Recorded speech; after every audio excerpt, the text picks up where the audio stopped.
I never imagined that my father's funeral, his final farewell, would be turned into a stage for my sister-in-law and my husband's selfishness. In the solemn air, they stood there hand in hand, beaming with joy as they announced a lavish wedding, right in front of his coffin. In that moment, grief and humiliation crashed down on me. They thought I was weak, that I would stay silent and endure. But what they didn't know was that on that very day, I began writing a plan. And on their wedding day, the whole world would witness the price of cruelty. Chapter 1. The Beginning. My father passed away on a bleak morning, and it felt as though the entire world stopped with him. I stood in the funeral hall where the scent of white flowers lingered softly in the air, while inside me a crushing weight pressed down like a boulder. The man who had taught me to ride a bicycle, who held my hand when my mother died, who had always been the strongest pillar of my life, was now reduced to a single photograph resting on top of his coffin. I still remember that gentle smile, those endlessly patient eyes, as if his mere presence alone could dissolve any storm. But today, the storm wasn't outside. It was right here, in this very room. I stepped closer to the coffin, adjusting the white lilies placed upon it.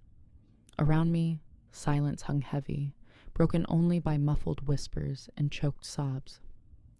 This should have been a moment for us to come together to share our grief, to honor a man who deserved to be sent off in peace and dignity.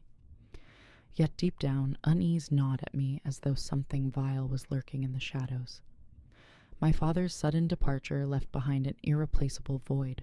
I hadn't even had the chance to weep to confront the enormity of my loss, before being struck with an even more bitter truth. The family I once believed was my refuge was all too willing to turn his funeral into their stage. I don't know how I managed to hold myself together that day, but one thing remains crystal clear in that very moment. As I looked upon my father lying there, I vowed never to let anyone trample on his memory. They thought I was weak.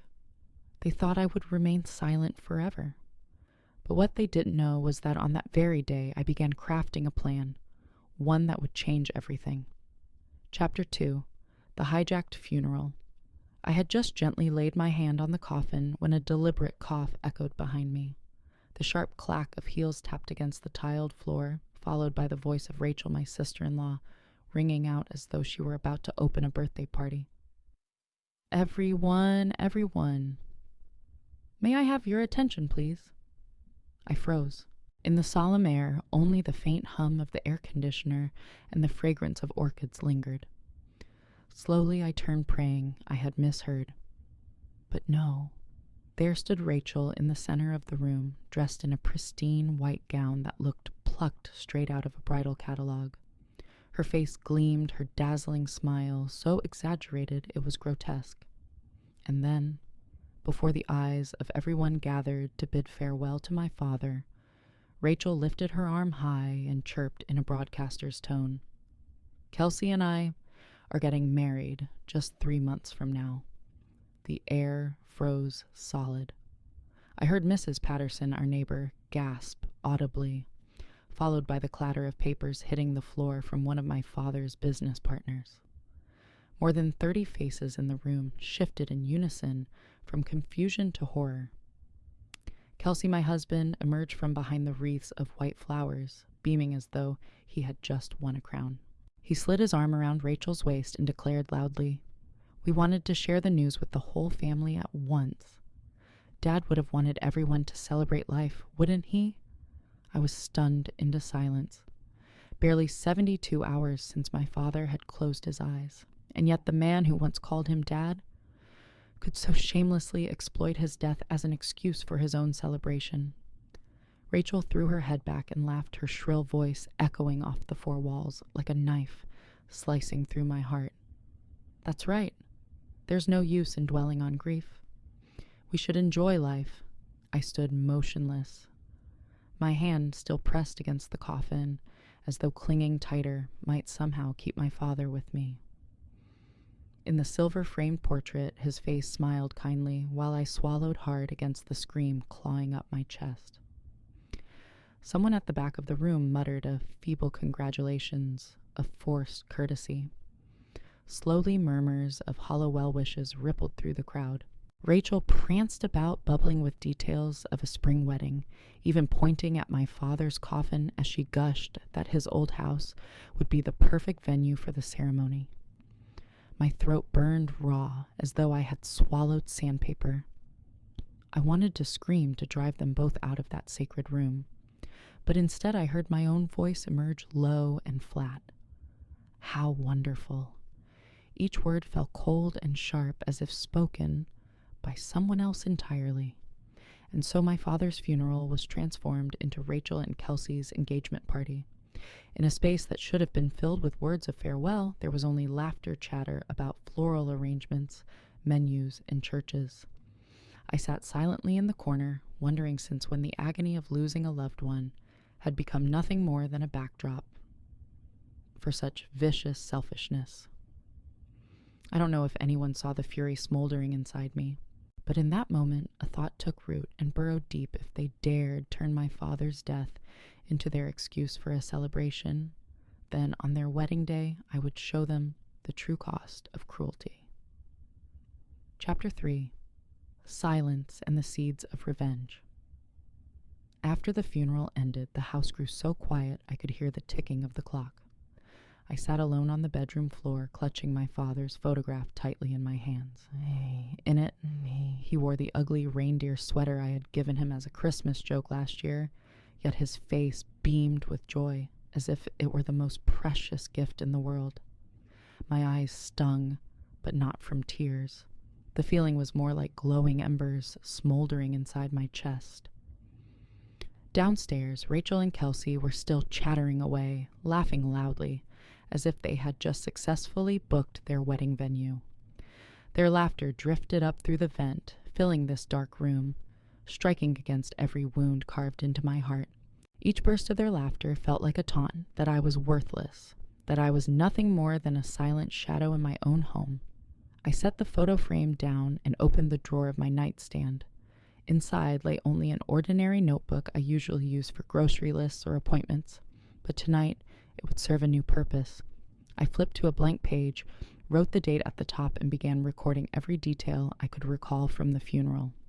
The white dress, the announcement, the shrill laughter, the way they clung to each other in front of my father's coffin, the shocked faces of the mourners. Every small detail I wrote it down, not to preserve memories, but to build evidence, because I knew one thing: cruelty rarely hides itself well. It leaves traces, leaves proof, and if I were patient enough, those fragments would form the perfect weapon. I remembered what my father used to tell me when I was a child. Sweetheart, revenge doesn't always require knives or swords. Sometimes silence and a cold plan are enough to make others tremble. Back then, I only laughed, brushing it off as some lofty philosophy, but now every word had become my guiding star. I closed the notebook and placed it neatly beside my father's photo.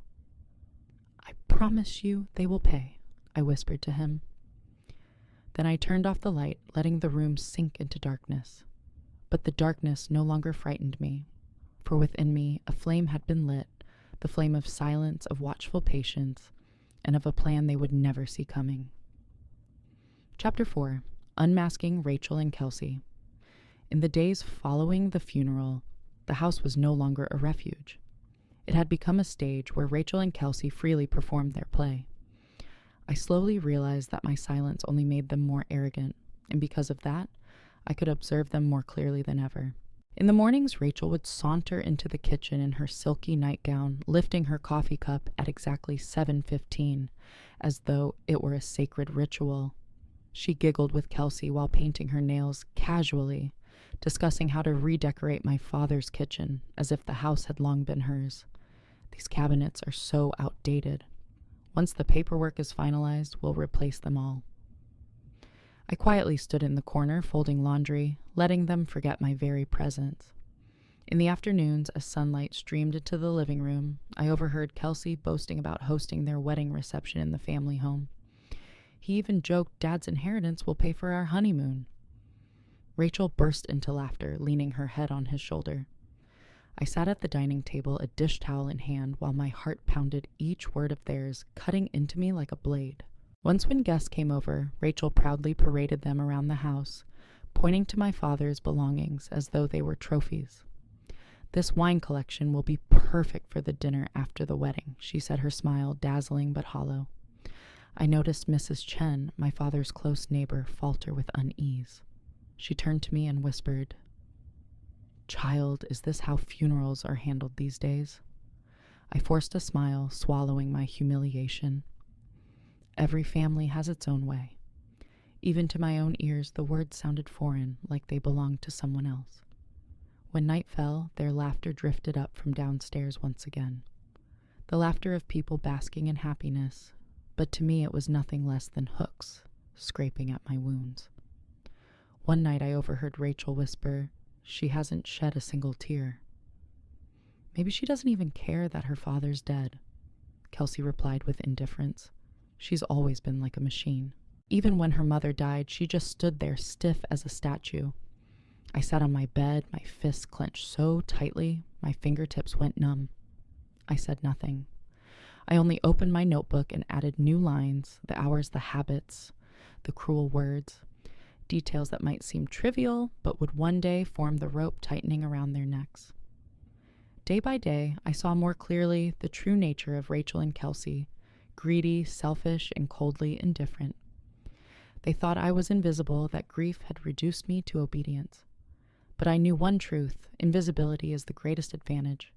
When someone sees you only as a shadow, they stop hiding. And in that darkness, I saw everything. Chapter 5. Exposing the Legal Weakness. A house built on sand. One afternoon, while Rachel was out at a party with her friends, and Kelsey was tied up in meetings at the office, I drove to my father's old house. The spare key was still tucked under the third flower pot on the porch, the same spot he had hidden it since I was 12 years old. The door creaked open, and the familiar scent of aged wood filled the air, flooding me with memories that tightened my chest. I stepped into his study, where he used to sit, reading the newspaper, silver-rimmed glasses slipping down his nose. The oak desk was still there, the drawers untouched just as he had left them. I began searching through the stacks of papers, utility bills, insurance contracts, air conditioner maintenance receipts, all ordinary, until I stumbled upon a file wedged deep in the back. It was a letter on county court letterhead dated 18 months prior. I flipped through each page, and my heart began to pound. It turned out my father had been in dispute with the authorities over property taxes.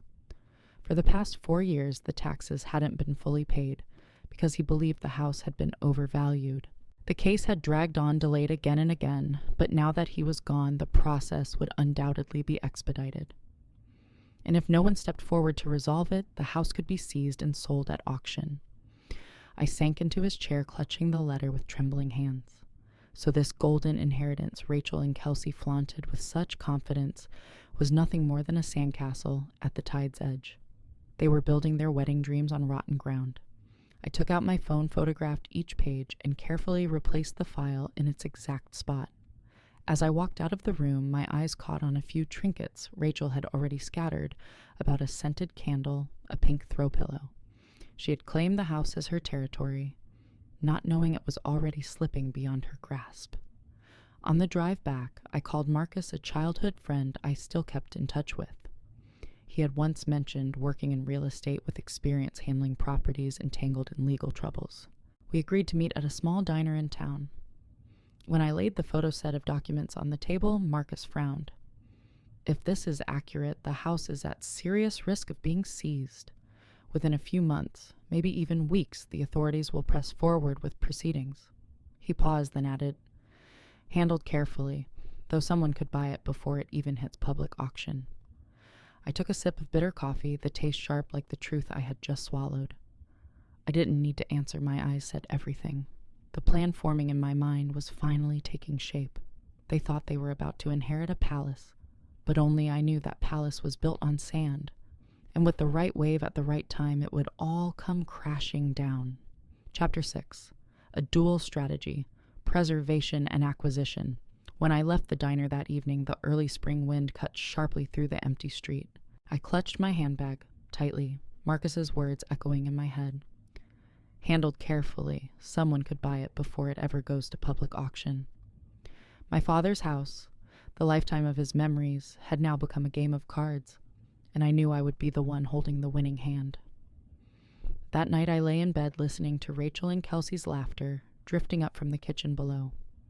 They were chattering excitedly about tablecloth colors for their wedding reception. For the first time since the funeral, I smiled not out of happiness, but because I could finally see the path that would lead to their downfall. The plan required 2 layers, one to buy myself time, and the other to tighten the noose around their necks. The first layer, I reached out to the City Heritage Preservation Council. Using a different name and adopting a deliberately shaky voice like that of a concerned citizen, I told them my father had been a lover of old architecture, that he had once dreamed of seeing the house recognized as a historical landmark. Along with my plea, I attached a generous donation just enough to ensure it wouldn't be ignored. Soon after my father's house was added to the review list for preservation, that meant every other legal proceeding, including foreclosure, would be delayed. I had purchased the most valuable thing of all time. The second layer, Marcus began quietly preparing the paperwork. He would be listed as the official buyer, though, in truth, the purchase would be mine. We had to move with utmost caution, leaving Rachel and Kelsey unaware of any danger. Every document would be signed in silence, and at the exact moment, they believed they had secured everything, I would pull the rug out from beneath them. While I busied myself with lawyers and discreet appointments, Rachel and Kelsey reveled in their illusion.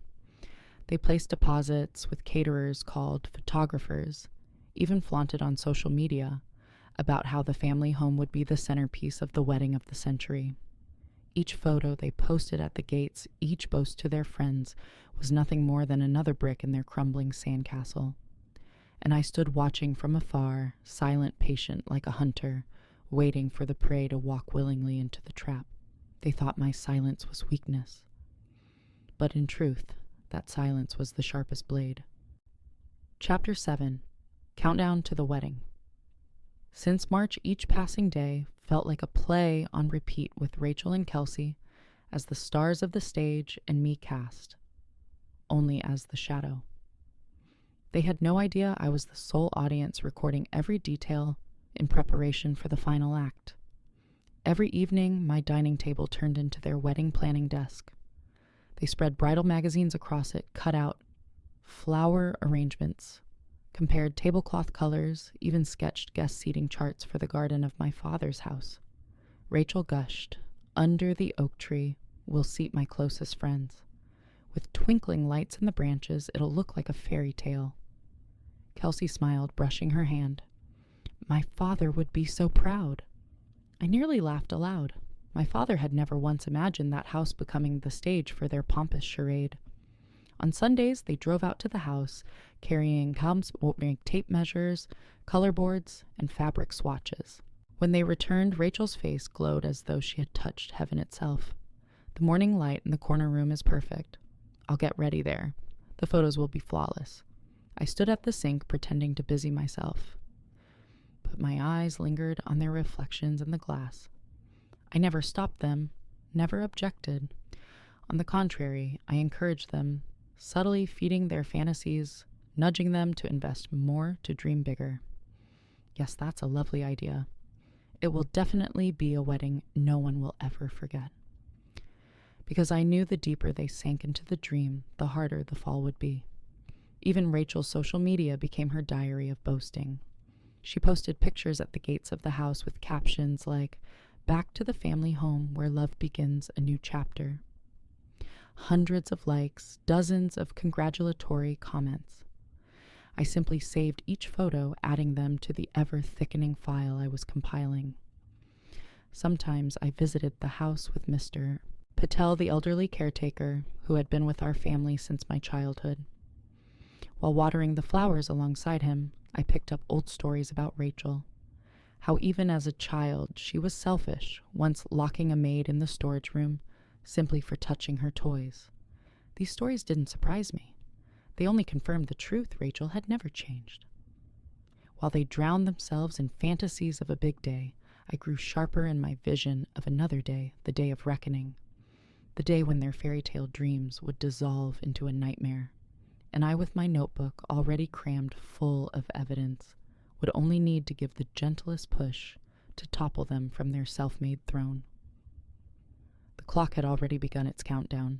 3 months was not long, and I was ready. Chapter 8, The Wedding Day, the climax of collapse. That morning, the sky was an unnaturally clear blue. Golden sunlight poured through the wide windows of the ancestral house, illuminating every wall I had known since childhood. They say a clear sky isn't always a good omen. Today it felt like the light was meant to expose the truth Rachel and Kelsey never wanted revealed. I arrived early carrying a small basket filled with needles, tape, and bottled water, the kinds of things a thoughtful sister-in-law might bring to help the bride on her big day. Rachel didn't bother to thank me. She sat in the center of her friend's circle, draped in a blindingly ornate lace gown. Her face radiated joy while I stood quietly watching. Outside on the porch, the photographer prepared for the shoot. Kelsey appeared in his suit, his grin stretched so wide I thought his face might tear. I watched as they posed, gazing into each other's eyes, while guests clapped and swooned. To the camera, they were the perfect couple. To me, they were only two fools shackled to their delusions. At precisely 11:30, I checked my watch. My heartbeat was steady, neither faster nor slower. Everything was on schedule. When the clock struck noon, I slipped into the back and pulled out my phone. Dialing the local news hotline, I spoke briefly. There's a big wedding today at the Heritage House on Maple Street. But here's the twist: that family no longer owns it. The records went public yesterday. If you want a hot story, you might want to check. The reporter on the other end suddenly came alive, his voice brimming with excitement. I smiled and ended the call. Within minutes, social media erupted. Headlines spread: wedding at Heritage Home, engulfed in ownership scandal. Guests glanced at their phones, whispering. The festive air quickly curdled into uneasy murmurs. The wedding planner soon rushed over, face pale. He whispered to Rachel, loud enough for nearby ears to catch. "Ma'am, we cannot proceed without verification of legal ownership. The insurance requires it." Rachel froze, forcing a weak laugh. This must be a mistake. This is my family's house. But at that very moment, a guest held up their phone. "Rachel, it's in the news. The house was transferred to a charity." Kelsey snatched the phone, eyes wide, lips stammering. No, this can't be. This has to be wrong." But it wasn't. Marcus had orchestrated everything flawlessly. The transfer documents had been filed exactly 1 day before the wedding, accompanied by a press release from the Women's Haven organization. Pictures of the house alongside headlines reading "Heritage Home transformed into shelter for women in need" spread across every news outlet. The whisper spread faster than the music. Some guests stood and left. The band fell silent. The florist began packing up. Everything crumbled before Rachel's eyes like a sandcastle swallowed by the tide. Her face turned ghostly, pale streaks of mascara cutting down her cheeks. She screamed, her voice shrill. "This is sabotage. Someone deliberately destroyed my happiest day." Kelsey fumbled with his phone, frantically calling lawyers and banks, only to be met with endless dial tones. I stood quietly beneath the old oak tree, the very place they had dreamed of placing the reception tables, watching the chaos unfold. Inside me, there was no pain, no rage, only a sweet calm. They had laughed at my grief. Today, the world laughed at their ruin, and this was only the beginning. Chapter 9. Confrontation and Divorce I'm Better.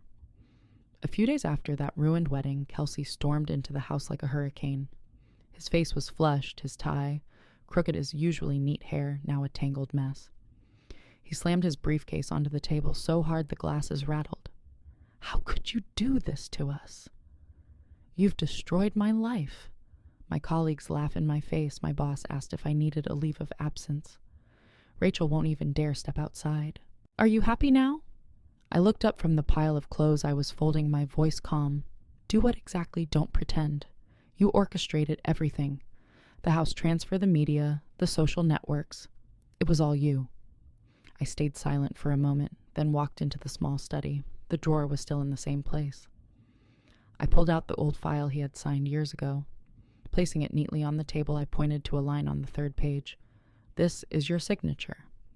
Clause 12 states that any disputes over inherited property are to be handled separately. And in Clause 15, I flipped another page and read clearly, all financial decisions made during a period of family crisis are protected from spousal interference. Kelsey's mouth dropped open, his eyes darting between the paper and me. You're really going to twist some damn clauses in our prenup to justify this. You've ruined everything. I met his eyes, my voice steady as steel. I didn't ruin anything. I protected my father's memory. You chose Rachel's side at his funeral. This is just the consequence. He faltered, then exhaled a broken sigh. I'm filing for divorce. I can't live with someone as cold as you. I nodded, as though I had been waiting for those words all along. Do as you wish. I won't contest it. Take whatever you need. The rest the lawyers will handle. His face shifted in shock, as if my composure itself were the deadliest strike. Rachel was right, he whispered. You're not the woman I married anymore. For the first time in months, my smile came naturally. No, I'm better. The moment he dragged his suitcase out the door, the house suddenly felt larger, quieter. No more shrill laughter, no more wedding chatter, no more comparisons, reducing me to an emotionless shadow. Only me remained alongside a sweet silence and a future I could finally hold in my own hands. Chapter 10. Justice and Healing. 3 months after the divorce was finalized, I received a carefully handwritten envelope. Inside was an invitation from the Women's Haven organization. They wanted me to visit the house that had just been restored. My father's house now reborn with a completely new purpose. That morning I drove to Maple Street. When I arrived, I almost didn't recognize the place where I had spent my entire childhood. The once gray-weathered house now glowed in warm shades of yellow. The rusty iron fence had been painted a brilliant white, and fresh flower beds bloomed brightly along the path. The whole scene radiated renewal, brimming with hope. On the porch, a little girl with pigtails sat coloring, looking up to wave at me with a carefree smile. My nose stung, and for the first time in months, I felt my heart being soothed. Inside, the solemn living room of the past had been transformed into a play area for children. The walls were covered with crooked yet joyful crayon drawings. The grand dining room had become a computer lab, where women could study, apply for jobs, or reconnect with their families. Upstairs, the bedrooms had been neatly arranged, each modest yet cozy, with a desk, family photos, and clean bedding. Simple things, yet for these women, they were the stuff of dreams. I lingered in the largest room. On the wall hung a board filled with handwritten letters. Each one shaky but heartfelt, came from women and children, thanking the shelter for giving them the chance to start over. One read, "My daughter calls this place her safe home. This is the first time she knows what it feels like to live in a house without yelling." My eyes blurred as I read. Beneath the board, a small bronze plaque read, "For every daughter who was ever forced into silence. In memory of Arvind Patel, a man who always listened." I reached out, brushing my fingers lightly across the engraved words, as if I could touch my father's hand right then and there. From the kitchen came the sound of cheerful laughter, where several women were cooking alongside their children. The air was alive, warm, and vibrant, so different from the cold emptiness of those earlier months. I knew my father would be proud. He had always taught me true strength lies not in control, but in the ability to protect others. Today, I had fulfilled that lesson. As I stepped out of the house, I looked up at the deep blue sky. I no longer felt hatred toward Rachel or Kelsey. They had sown their own ruin. I had chosen a different path, transforming pain into legacy, turning bitterness into a home of hope. I hadn't only reclaimed justice for my father, I had found peace for myself. For the first time in so long, I could tell myself I had won. Not in a petty game of revenge, but in the greatest victory of all, turning wounds into strength. And that, at last, was true justice. The house they once flaunted as their trophy has now become a safe haven for women and children in need of shelter. The tears of my father have transformed into laughter, echoing through its restored halls. Rachel and Kelsey lost everything while I found peace, not through hatred, but by creating a legacy worth keeping. I turned revenge into justice, and justice into the strength to heal. If this story resonates with you, please hit the like button so that more women can also find their strength. And don't forget to subscribe to Scarlet Vows and ring the notification bell so you won't miss the next stories where silence turns into power and justice always finds its way back.